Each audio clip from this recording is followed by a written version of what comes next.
Unmute my president? No, I'm skipping it. All right, let's talk about Hakim's video on why does Iran hate the USA? Hello. We're back with another Why They Hate the USA, going through why various countries dislike American foreign policy and government as a direct result of American actions in and around said countries. This hatred very rarely extends to regular American people, who are likewise victims of the same oppressive structures in other ways, despite at times being beneficiaries of the carnage and interventions the US carries out globally. Today's country is Iran. With an ancient cultural heritage going back thousands of years and boasting the oldest declaration of human rights by Cyrus the Great, this West Asian nation is currently home to approximately 87 million people. For brevity's sake, we'll start with the 20th century, specifically 1921, during which the British supported a coup by Colonel Reza Shah against the last monarch of the Qajar dynasty. It was not a normal coup, however, and while Reza was really in charge from his post as Minister of War, this odd power structure remained in place for only about 4 years till 1925, when he was crowned monarch. As will become a theme in this video, the motivating factor for this coup was, of course, oil. World War II had dramatically changed Britain's priorities, and in the late 1941, they made a deal with USSR to split Iran in two in order to prevent Iranian oil from getting into Nazi hands. Yeah. Dog, my doctor is also a bread tuber. Hakim, am I cooked? Yeah, bro, you're fucking cooked. If your doctor is also posting fucking YouTube videos, you might be cooked. I'm gonna be honest with you. You probably are cooked because you're in Iraq, so that's already a bad that's a bad there's a bad starting point. The Red Army would invade from the north and the British would invade from the south. Following World War II, the USSR, per their agreement with Britain, withdrew from Iran. The British, however, didn't.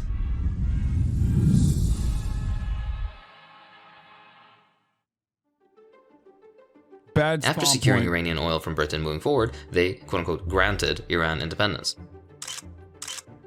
It is at this time that the United States, Britain's BFF and daddy, became interested in Iran's internal affairs because of, well, oil. Again, it's a meme for a reason. During the 1949 parliamentary elections, the issue of nationalizing the Anglo-Iranian Oil Company was the #1 issue on people's minds. As a result, many politicians in favor of nationalization, a group called the National Front, were elected by the Mejlis, the Iranian parliament. One politician in particular, we use the same word, Mejlis. Mohammad Mossadegh. Ah! Terrifying. Very scary. You guys, very scary guy, okay? Helped to pass a bill officially nationalizing the AIOC in 1950. No! Don't do it! Mossadegh, don't do it to him. Don't you dare nationalize the oil. Oh, I'm so... I, as British Petroleum, am terrified of such a prospect. After all, we've made capital investments in Iran. 51. Negotiations with Britain deteriorated following the passage of this bill, and they pressured the Shah to appoint a series of British-friendly prime ministers, all of whom failed. Iran's exercise of sovereignty over their own resources was unacceptable to the UK, so they had to get involved. Back to the video in just a second, let's hear from Keeps. Male pattern baldness is a genetic condition that affects 2 out of every 3 guys by the time they're 35. Get professional care for hair loss from the comfort of your home, without ever visiting a doctor's office or pharmacy.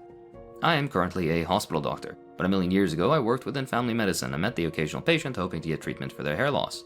That's where services like Keeps come in.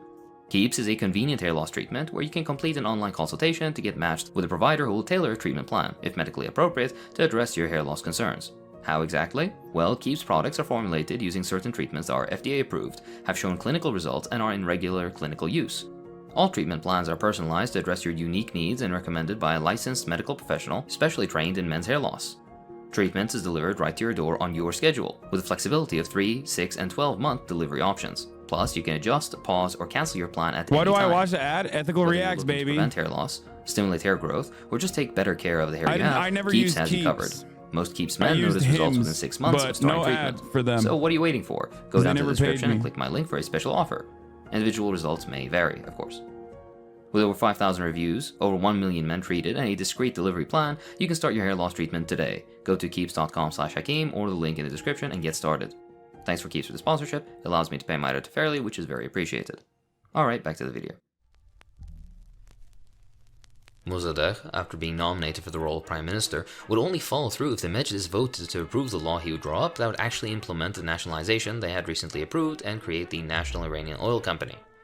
The Mejlis approved it unanimously, and Mossadegh was now prime minister. Terrifying. Listen, guys, you can't have that, okay? You can't be doing stuff like that. You can't be doing stuff like that, my man. What is this? I mean, seems like you guys need some democracy. Seeing that the British were adamant about their imperialist claims to Iran's oil reserves, Mossadegh cut off diplomatic relations with Britain in 1952. This was the final straw. Since the UK no longer had an embassy in Iran, they asked the US to overthrow Mossadegh for them. The US, of course, agreed. Unbeknownst to the UK, however, the US was doing so for its own gain, not altruism towards the UK, unsurprisingly. The US gave this task to the CIA, who assigned agent, I kid you not, Kermit Roosevelt. Anyways, this was the grandson of former US President Theodore Roosevelt.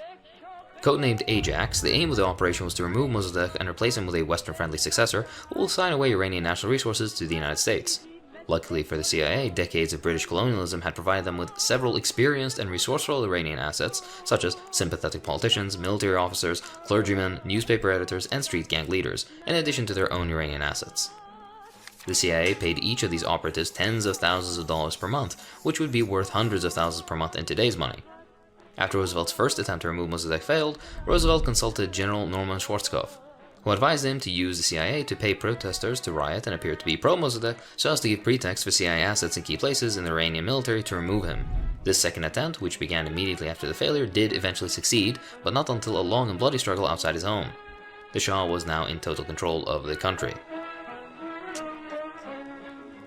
The US-backed coup led to a substantial depreciation in the power of the Mejlis, which allowed the Shah a freer hand to rule autocratically. Damn. First order of business was to declare martial law. He then strengthened the feared Savak, the Shah's brutal secret police force, and charged them with suppressing all opposition and dissent within Iran. With Mossadegh gone, an American, British, and European gang of companies, collectively known as the Iranian Oil Participants Limited, descended on Iranian oil, accepting, quote-unquote accepting, a 50-50% revenue split in the interest of oil barons. In order for the Shah to have some face saved, the agreement nominally recognized the nationalization, but the IOP controlled production levels and pricing, leaving the NIOC to only have control over distribution within Iran. Basically, the Shah gave up the hard-won sovereignty over Iranian oil. Unsurprisingly, this was highly unpopular with the public. In addition to controlling Iran's oil, the US helped prop up the Shah's new government under General Zahedi. I don't get it. They were just delivering democracy to this scary country that democratically decided to nationalize their own natural resources that European colonists were not very fond of. That's weird. It's called managed democracy. Okay? Yeah, they were just civilizing them. Very scary stuff they were doing over there. That's, hurting Western business interests. Excuse me, that is not allowed. Oh my God. By providing $43 million in economic assistance, equivalent to around $500 million today. In 1955, Iran joined the colonial Baghdad Pact, later known as the Central Treaty Organization, following Iraq's withdrawal from the pact in 1958, because we're based. This was a defense treaty including Iraq, Turkey, and Pakistan. The United Kingdom and the United States served as observer members, because they're always right next door, I guess. Income inequality grew, discrimination against the religious, the vast majority of the Iranian population, by official organs was widespread, and opportunities for rural communities dwindled as a bloated royal family siphoned off wealth for their Western patrons and took what was left for themselves. As discontent grew, a certain clergyman named Khomeini was gaining prominence. He had been arrested several times in the 1960s for staunch outspokenness against the government and the Shah. Following his arrest in June of 1963, riots in favor of Khomeini broke out. This riot would lead to Khomeini's exile the following year to Iraq and eventually France. Amid economic turmoil, the Shah continued to make ever more desperate moves. Violent suppression of the ever-growing protests against the Shah and the human rights violations taking place in Savak prisons didn't help.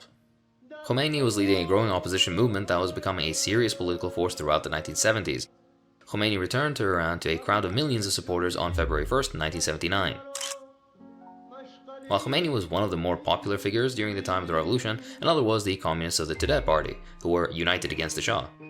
The United States is watching this unfold and is, of course, extremely nervous about the prospect of a socialist Iran, which would then become another ally of the USSR, naturally. Presented with this choice, the United States decided to support the movement led by Khomeini by supplying his group with arms. On February 11th, Khomeini's forces... Guys, certainly, we made one mistake, right? This Shah guy, he's becoming deeply unpopular. But certainly, working with Islamist fundamentalists, especially in this region, will never inevitably have dangerous consequences that pertain to that actually have a whiplash, a blowback effect on America, right? Like, that's just... No, it seems like it's a good idea. After all, it's just, we'll figure it out. Had taken control over key points in the capital. Students filled with zeal during all of this fervor headed to the United States Embassy in Tehran, which was filled with a few staff members as well as over 50 CIA agents manically shredding all of the detailed documentation about how the US pulled off the coup against Mossadegh in 1953. Unfortunately for those agents, Certainly.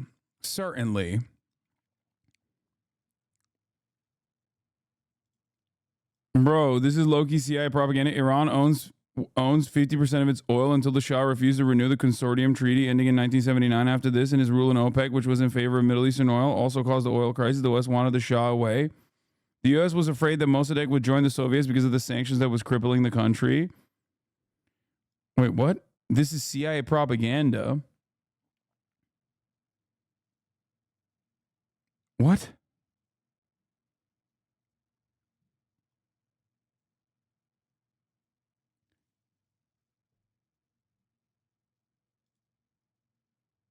What are you saying? Is this one of those pro-Shah diaspora motherfuckers? No, I don't think so. I don't think that's a pro-Shah chatter.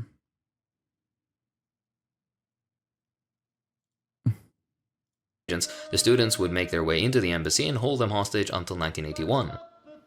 Called the Iran hostage crisis, it became a pivotal moment in US-Iran relations. During the 444-day crisis, students and various militant groups negotiated with the US, beginning with Jimmy Carter and his administration, who flatly refused. It is pretty funny to say that a doctor, an Iraqi doctor, born and raised and still currently and presently in Iraq, is a Western leftist because he's speaking English, I guess.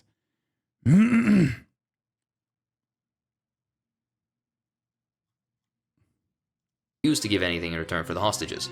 These were overwhelmingly CIA assets that the US didn't want to acknowledge the existence of, given the work they had been carrying out for decades.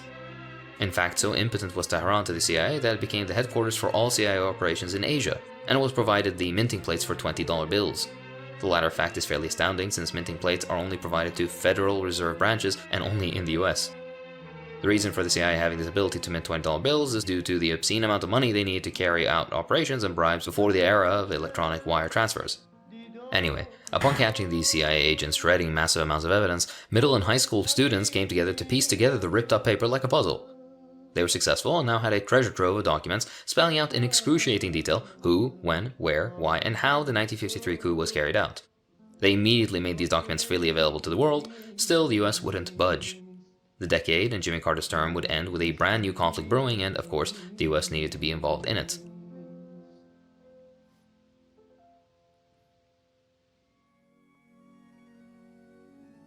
Immediately following the revolution, the then leader of Iraq, Saddam Hussein, praised Khomeini's revolution, seeking good ties with Iran following the overthrow of the Shah.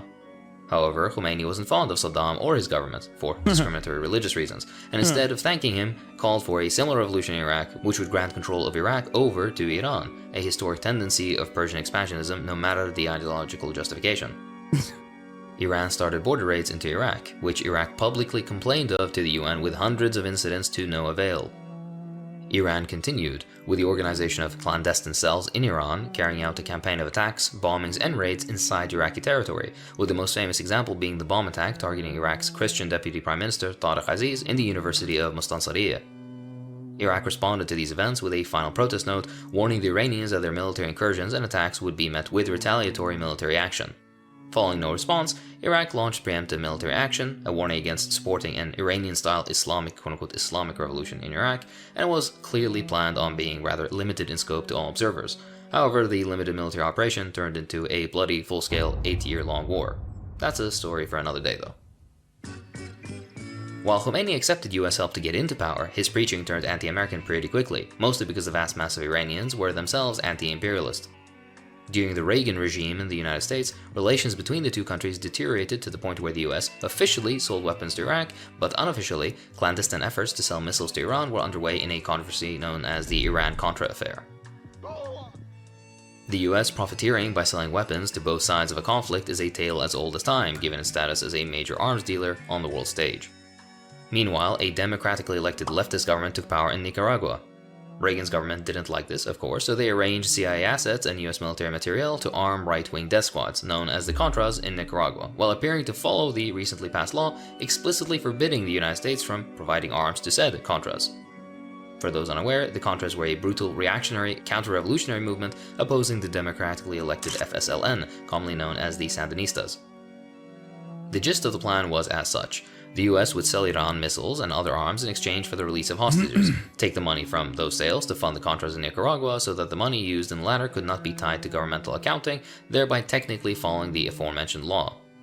Additionally, the US government collected donations from wealthy Americans and secretly transferred those funds to the Contras. Iran was to receive 100 anti-tank missiles, but in order to mask the fact that they were US supplied, the actual transfer of arms went between Israel and Iran. Reagan would go on to deny any knowledge of these operations after a leaked memo broke the story, causing the well-known scandal. New York City, a plane has crashed right into the World Trade Center. The United States military has begun strikes against al-Qaeda terrorist training camps and military installations of the Taliban regime in Afghanistan. Fast forward to the early 2000s, after 9/11, the United States responded by going to war with Afghanistan later in the year. In 2003, the US would illegally and under fabricated pretenses invade and criminally occupy Iraq. During this time, US President George W. Bush was often making unhinged nationalistic speeches, enjoying record-high approval rates, and generally beating his chest on the national stage. Just before invading Iraq, he made his famous 2002 State of the Union address, wherein he first referred to Iraq, Iran, and the DPRK as an axis of evil. That is one of my favorites. That is one of my favorite moments.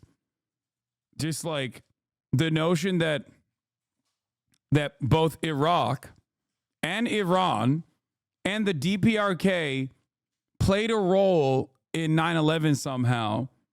Shouts out to David Frum for that beautiful thing. Okay, Kaya, okay, you can get up. Good girl. Good girl. Place. Kaya, place. Saudi Arabia, W of the century. Saudi Arabia, very good spawn point. Very good oil. Oil, great spawn point. Big help.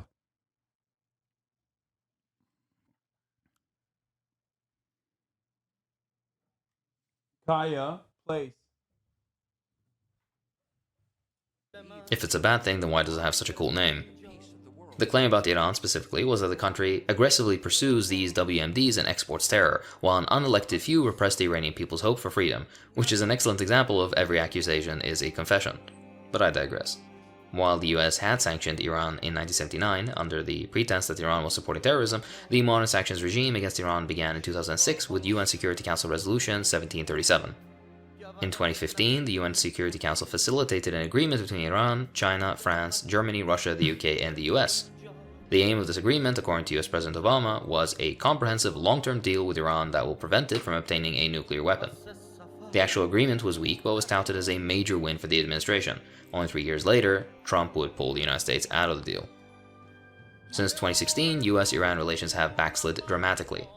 After Trump pulled the US out of the nuclear deal in 2018, he almost immediately imposed sanctions he claimed were aimed at forcing Iran to dramatically alter its policies in the region, including its support for militant groups across the Middle East and its development of ballistic missiles, not a flaccid effort at regime change. In 2019, the US said it would sanction anyone that buys Iranian oil in an effort to further kneecap their economy.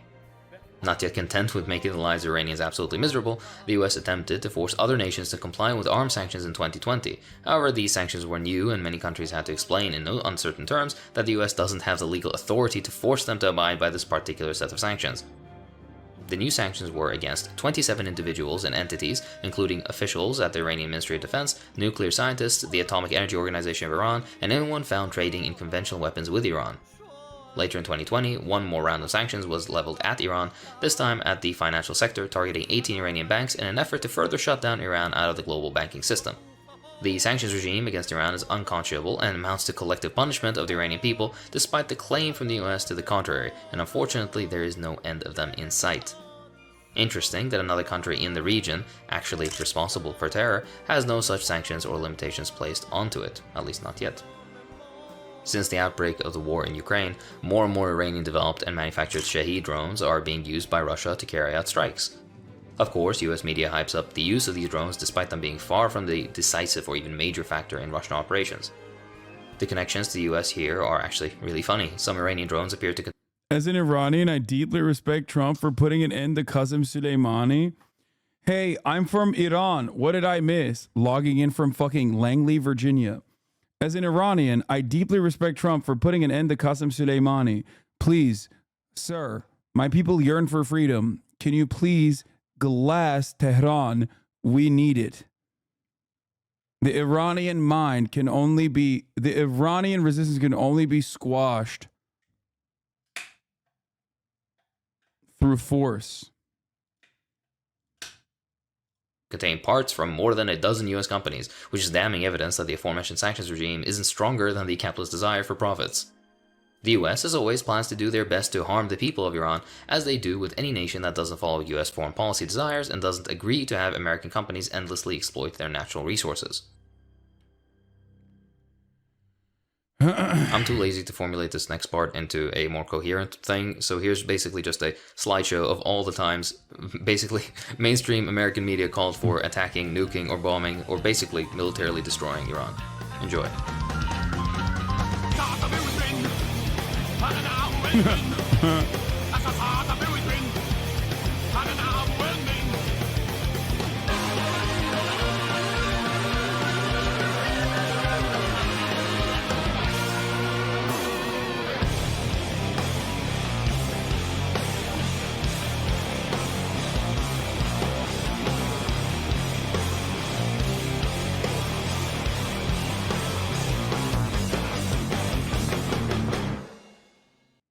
I see nothing wrong with this, is what this chatter is going to say eventually. You obviously haven't been around a lot of Persian Americans if you think that that's not a common view. I have, and I know, and I think it's a laughable take. I mean, it's abhorrent. It's repugnant. Okay? I know. If anything, this just reinforces... Motherfucker said, you obviously haven't been around a lot of Persian Americans. Bro, you know I live in Los Angeles, right? Did you not know that?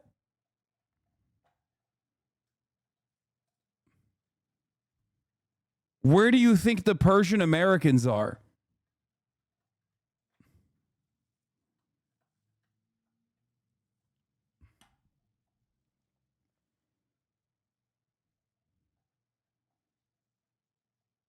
Most Iranians are against our regime, so why do you think my take is incorrect? Oh, Jesus Christ. Brother, the fact that your current regime exists is literally directly a result of American involvement. Why the fuck do you think that I'm going to sit here and act like further American involvement, especially military involvement, especially violent actions taken against the Iranian state, is not going to, one, harden the fucking current regime as it historically always has, and two, kill a shit ton of people in Iran. Your take might be genuine. It's just still stupid.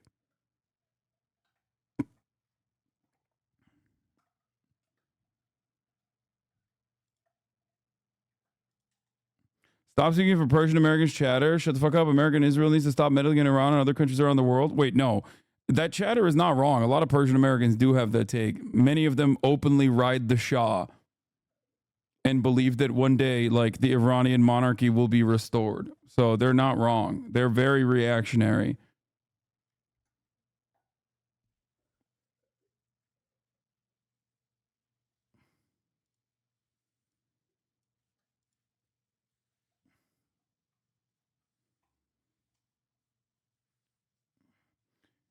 The attitude that this time American interference will actually make things better is laughable. It's ahistorical.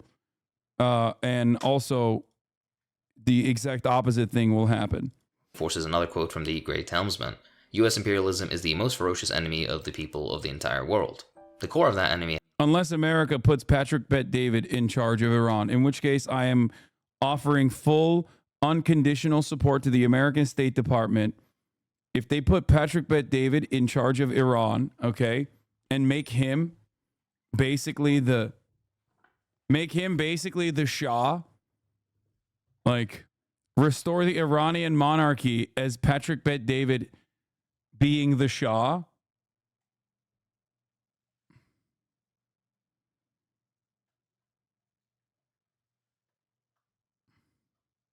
However, is I would vote illegally for Patrick Bet-David, even though, you know. Capitalism. You don't need to like Iran to realize that they should not be sanctioned or attacked by imperialists day in and day out. A great book recommendation for further reading is All the Shah's Men by Stephen Kinzer. That's all for this time. If you enjoy what I do, then please consider supporting me on Patreon. It really does help. I'd like to thank my patrons, so thank you to Nitro Dubs, Kenny, Thomas Roberts, Nicholas.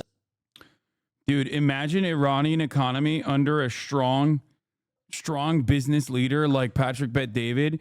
Literally, they would be so fucking value-tained. Iranians would be value-tained. Americans would be value-tained. It would be so sick.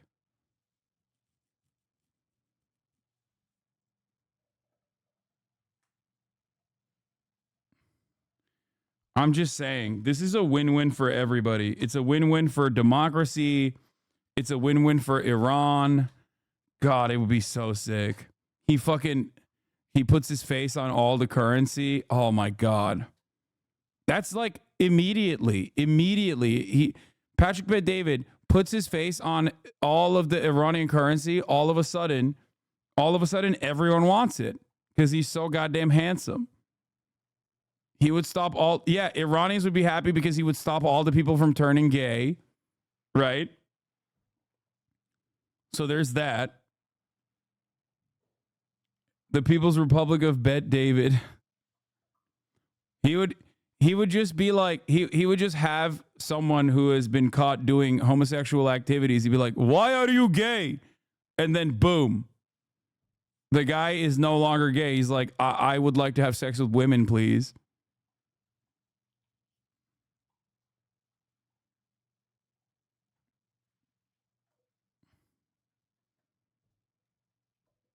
He would make 7-Eleven hot dogs free in Iran. God, he's so sick.